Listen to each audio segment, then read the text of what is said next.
Merhaba arkadaşlar, yepyeni haberlerle karşınızdayız.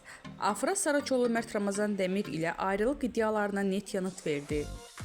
Afra Saraçoğlu Paris Moda Haftası dönüşü Mert Ramazan Demir ile yaşadığı ayrılık iddialarına son noktayı koyarak açıklamalarında bulundu.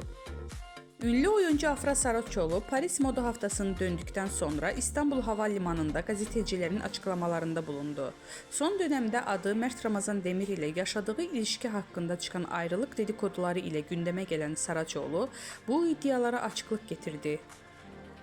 Saraçoğlu yeni projede olan Abi dizisinde başrollerini paylaşacağı Kenan İmirzalıoğlu ile arasındaki yaş farkı hakkında sorulara da yanıt verdi.